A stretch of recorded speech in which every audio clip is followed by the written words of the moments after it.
අද වීඩියෝගෙන් කතා කරන්නේ ඩයලොග් සූම් පැකේජය ගැන. ඩයලොග් විසින් සූම් පැකේජ් දෙකක් හඳුන්වලා දීලා තියෙනවා.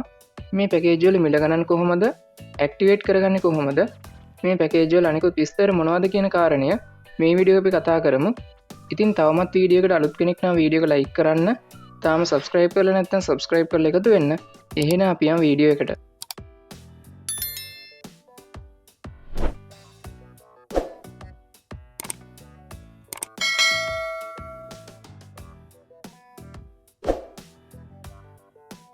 පළවෙනි පැකේජය තමයි GB 25ක anytime data ලබා දෙන පැකේජය. මේක මාසයක කාලයකට වළංගු වෙනවා. මේකේ මිල වෙන්නේ රුපියල් 224යි.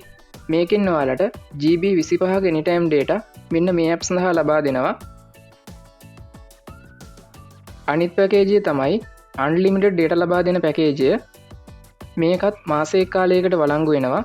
මේකේ මිල වෙන්නේ රුපියල් 724යි. මේ පැකේජයෙන් ඔයාලට unlimited data මෙන්න මේ app සඳහා ලබා දෙනවා. දැන් අපි බලමු කොහොමද මේ පැකේජ් සක්‍රිය කරගන්නේ කියලා. මේ පැකේජ් සක්‍රිය කරගන්න ක්‍රම කීපයක් තියෙනවා. පළවෙනි සහ ලේසිම ක්‍රමය තමයි ඔයාලට පැකේජයේ වටිනාකම ප්‍රීලෝඩ් එකක් විදිහට දාලා ස්වයංක්‍රීයව මේ පැකේජ් සක්‍රිය කරගන්න පුළුවන් වෙනවා. උදාහරණයක් විදිහට ඔයාලට ඕනේ රුපියල් 224කට තියෙන පැකේජය ඇක්ටිවේට් කරගන්න නම් රුපියල් 224ක රීලෝඩ් එකක් දාලා ස්වයංක්‍රීයව මේ පැකේජය සක්‍රිය කරගන්න පුළුවන් වෙනවා. අනිත් ක්‍රමය තමයි My Dialog app එක හරහා ඔයාලට මේ පැකේජය සක්‍රිය කරගන්න පුළුවන් වෙනවා. දැන් අපි බලමු කොහොමද My Dialog app එක හරහා මේ පැකේජය සක්‍රිය කරගන්න කියලා. මුලින්ම ඔයාලා My Dialog app එක ඕපන් කරගන්න.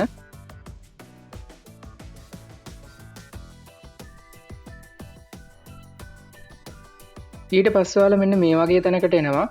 මෙතන ටිකක් පල්ලෙහාට ගියාම ඔයාලට බලා ගන්න පුළුවන් වෙනවා data packages කියලා තියෙනවා කොටුවක්. අන්න ඒකට ක්ලික් කරන්න. ඊට පස්සේ ඔයාලට මෙතනදී බලා ගන්න පුළුවන් වෙනවා උඩින් තියෙනවා work and learn කියලා කොටුවක්. අන්න ඒකට ක්ලික් කරන්න. ඊට පස්සේ ඔයාලා මෙන්න මේ වගේ තැනකට එනවා. මෙතන මේ show more කියන එකට ක්ලික් කරන්න. මෙතනදී ඔයාලට අපි කතා කරපු පැකේජ් දෙකම තියෙනවා බලා ගන්න පුළුවන් වෙනවා. මෙතනදී ඔයාලට ඇක්ටිවේට් කරගන්න ඕනේ පැකේජ් එකට ක්ලික් කරන්න. ඊට පස්සේ මෙන්න මේ වගේ එකක් එනවා. මෙතන තියෙන රතු පාට ඇක්ටිවේට් කියන බටන් එකට ක්ලික් කරලා ඔයාලට මේ පැකේජය සක්‍රිය කරගන්න පුළුවන් වෙනවා. ඉතින් මෙන්න මේ විදි වලින් තමයි ඩයලොග් සූම් පැකේජය සක්‍රිය කරගන්නේ. ඉතින් වීඩියෝ එක හොඳයි නම් ලයික් කරන්න. මේ ගැන නොදන්න ඩයලොග් සිම් එකක් පාවිච්චි කරන වගේ යාළුවෙක් ඉන්නවා නම් එයාලට දැනගෙන ෂෙයා කරන්න. තාම අපිව subscribe කරලා නැත්නම් subscribe කරලා එකතු වෙන්න. ඔයාලා හැමෝටම සුබ දවසක්.